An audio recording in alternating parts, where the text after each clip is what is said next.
आज जब मैं नीचे आई तो इतनी सारी मलाई देख के ऐसा लगा घर पे मलाई की दुकान खुल गई क्या।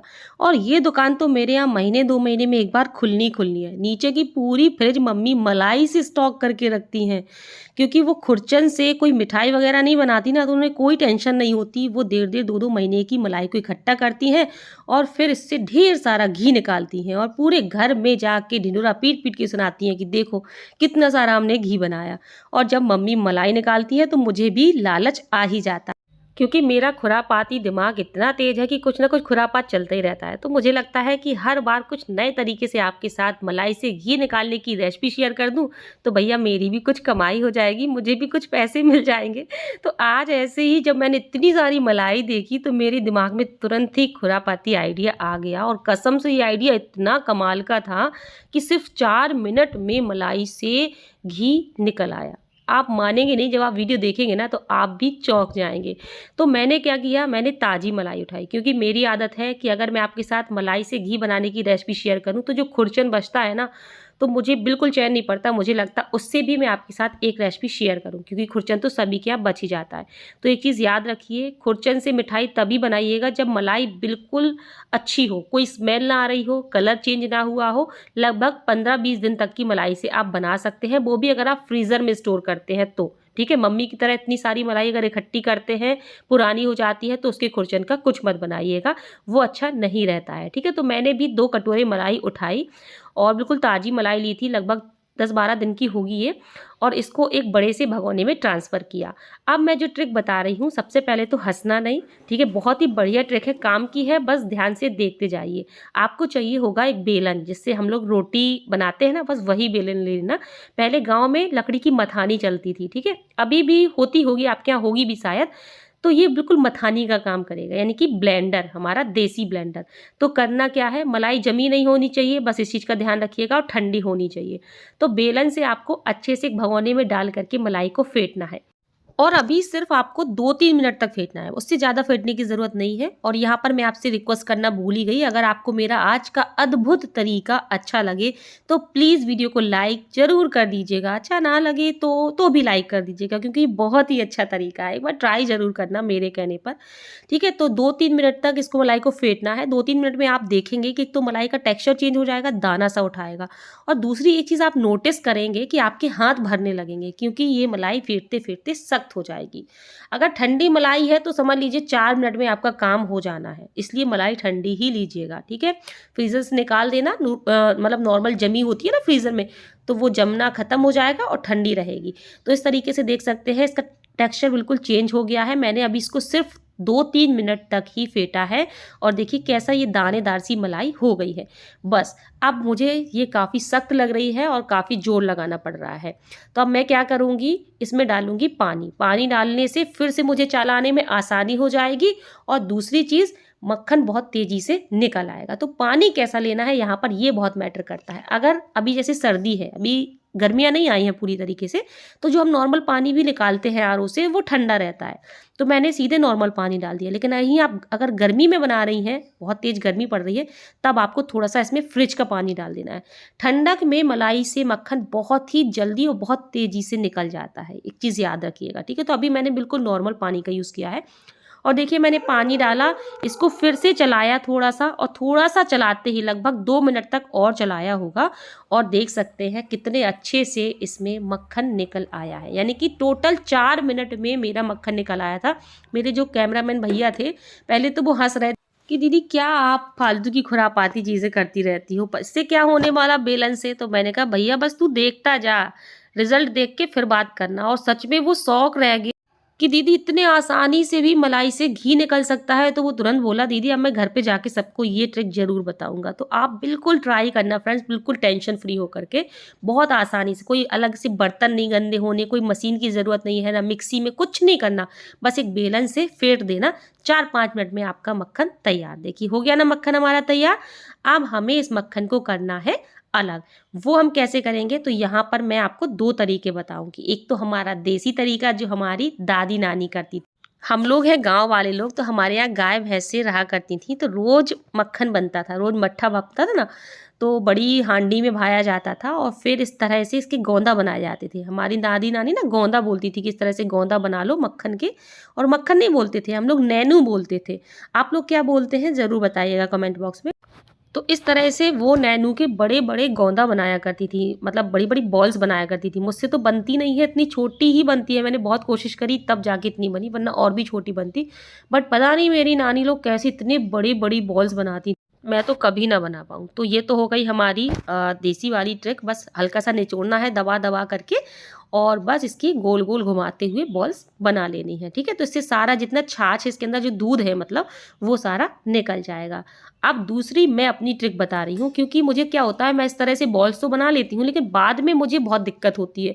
थोड़ा थोड़ा सा मक्खन रह जाता है, उसको घंटे भर तक निकालते रहो। तो उसके लिए मैं आपको एक ट्रिक बता रही हूँ। आप इस तरह की एक छन्नी ले लीजिएगा, या मतलब स्टेनर कोई भी हो, जाली वाली, वो ले लेना और उसमें इसको डालना और इस तरह से हाथों से, जैसे मैं वीडियो में दिखा रही हूँ ना, आप चलाना एक ही बार में, मतलब बार बार दिक्कत नहीं होती है और आपको मेहनत भी नहीं लगेगी। तो इस तरह से देख सकते हैं जितना भी नैनू है, जितना मक्खन है, वो सारा छन्नी में रह गया है और नीचे सारा जो पानी है, जो छाछ है, वो सारा नीचे रह गया है।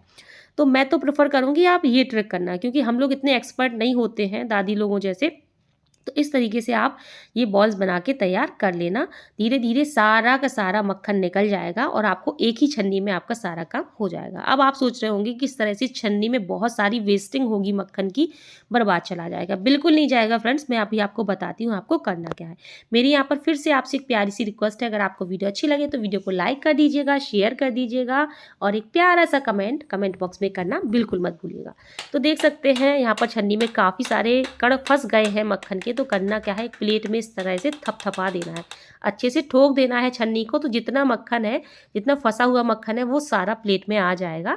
और अब आप इसको वॉश कर लीजिए। तो यहाँ पर मक्खन की बर्बादी भी नहीं हुई और एक ही बर्तन में हमारा पूरा मक्खन बनके तैयार हो गया है। तो इसको मैं बाद में डाल दूंगी इसी में कढ़ाई में। अभी तो मैं इसलिए नहीं डाल रही हूँ क्योंकि मुझे फ़ोटो शूट करनी है। और ये हमारा जो मक्खन है, जो नैनू है, बनके तैयार हो गया है। तो ये कढ़ाई पड़ गई थी छोटी, पहले मैं सोच रही थी कि काफ़ी बड़ी है, जब मैंने मक्खन बनाया तो बहुत सारा बन गया।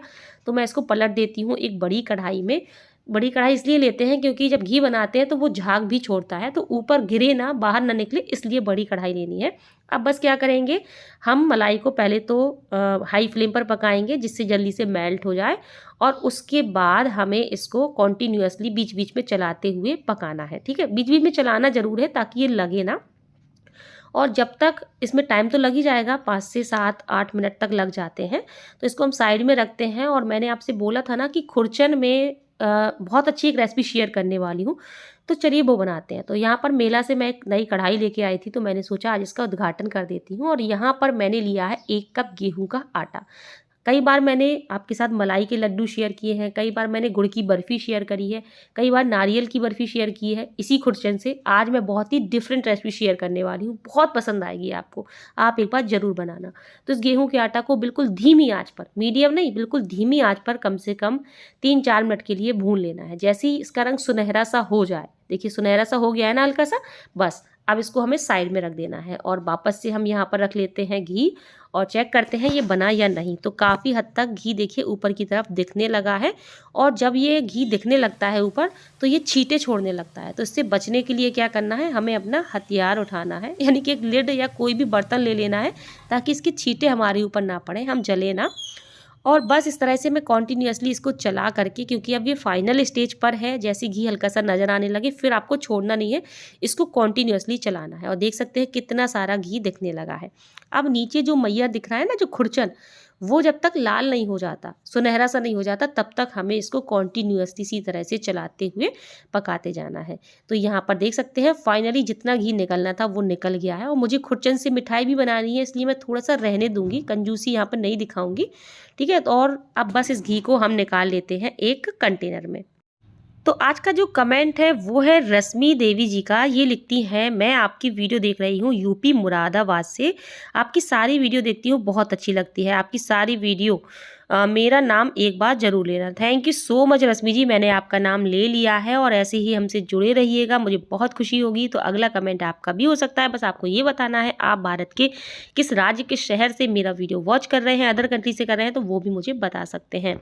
और यहाँ पर मैंने सारा घी छान लिया है और जो खुरचन है ना, इसको भी मैं बढ़िया से दबा दबा करके निचोड़ के जितना भी इसका घी है वो सारा निकाल लूँगी। और खुरचन को रखते जाते हैं हम एक प्लेट में, क्योंकि इस खुरचन से हमें बहुत ही स्पेशल एक रेसिपी बनानी है। तो इसको हम उसी कढ़ाई में वापस से डाल देंगे और ये लीजिए हमारा जो घी है वो निकल के तैयार हो गया है। क्या आप बता सकते हैं कि वज़न में ये घी कितना होगा? लगभग मुझे लग रहा है लगभग ये आधा किलो तो होगा ही होगा। खैर देखते हैं। अब यहाँ पर कढ़ाई में हमने जो खुरचन डाला था ना, उसमें हम थोड़े से ड्राई फ्रूट्स मिला देंगे और हल्का सा इसको गरम करेंगे। अभी ज़्यादा गरम नहीं करना है, सिर्फ हल्का सा गरम करना है। उसके बाद ये जो आटा हमने भून के रखा था ना, इस आटा को भी हम इसी खुरचन में डालेंगे। अच्छे से हम इसको मिक्स करेंगे, मतलब दबाते ही मिक्स करेंगे। थोड़ी बहुत अगर फुटकी वगैरह रह गई है तो वो ख़त्म हो जाए, पूरा अच्छे से मिक्सअप हो जाए। ठीक है, आटा जैसे ही मिक्स हो जाएगा तो इसमें हम डालेंगे पिसी हुई चीनी। याद रखिए यहाँ पर पिसी चीनी ही डालनी है। और चीनी कितनी डालनी है? मैंने यहाँ पर लगभग आधा कप के करीब चीनी डाली है। आप थोड़ा बहुत ज़्यादा कम भी अपने हिसाब से कर सकते हैं। चीनी को भी अच्छे से हमें करना है मिक्स। और चीनी जैसी ही गर्म हो जाए, बस सिर्फ हमें इतना करना है कि मिश्रण अच्छे से गर्म हो जाए तो हमें गैस को कर देना है बंद। क्योंकि जब गर्म होगी तो चीनी हल्के सी मॉइस्चर आएगा उसमें और ये जो हम लड्डू बना रहे हैं ये अच्छे से बंधने लगेंगे। ठीक, तो ये देख सकते हैं हमने इसको गरम गरम अलग किया और फिर इसको इतना ठंडा किया कि हम आराम से लड्डू बना सके। बहुत ठंडा नहीं करना वरना ये बंधेंगे नहीं। ठीक, अगर लड्डू बांधने में दिक्कत आए तो थोड़े से दूध के छींटे भी आप लगा सकते हैं। और ये लीजिए हमारे गेहूं के आटा के बहुत ही स्वादिष्ट, हेल्दी और मज़ेदार लड्डू बनके तैयार हो गए हैं। बहुत ही अच्छे लगते हैं। कभी भी खुरचन को फेंकना नहीं चाहिए। अगर अच्छा है तो, मलाई अच्छी है तो बिल्कुल मत फेंकिएगा, इसका ज़रूर बनाइए। मलाई के लड्डू भी शेयर किए हैं, वो भी आप बना सकते हैं, वो भी बहुत अच्छे लगते हैं। और आज बनाए हैं मैंने गेहूं के आटा के ये टेस्टी मज़ेदार लड्डू, तो ज़रूर ट्राई करिएगा।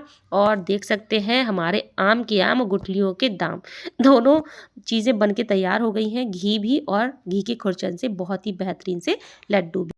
पिछले वीडियो में कुछ लोग कह रहे थे घी का कलर हरा हरा सा क्यों आया है। अगर आपको आज भी लग रहा है तो मैं बता दूं कि वो कैमरे की वजह से हो जाते हैं। ठीक है, कलर में हल्की फुल्की इफेक्ट आ जाते हैं कैमरे की वजह से। बाकी घी बिल्कुल परफेक्ट ऐसे ही बना है जैसा बनना चाहिए। अब मैं आपको लड्डू को तोड़ के दिखाती हूँ। देखिए कितना बढ़िया, एकदम सुपर सॉफ्ट, मुँह में घुल जाने वाले लड्डू बन के तैयार हुए हैं। अब मैं घी लेके जा रही हूँ मम्मी को देने, क्योंकि मम्मी मलाई बहुत मेहनत से जोड़ती है और वो मुझे बर्बाद नहीं करने देती है। कहती है वीडियो में तुम बहुत घी बर्बाद करती हो। और यहाँ पर मम्मी लगी हुई है मशीन से बनाने। हमारे यहाँ दो दो तीन तीन मशीन है तो मम्मी इसी से बना लेती हैं। अगर आपके यहाँ मशीन है तो मशीन से भी आप बना सकते हैं। ये घी बनाने वाली मशीन है। नहीं है तो जो ट्रिक मैंने बताई उसको ज़रूर फॉलो करना। वीडियो को लाइक शेयर करना।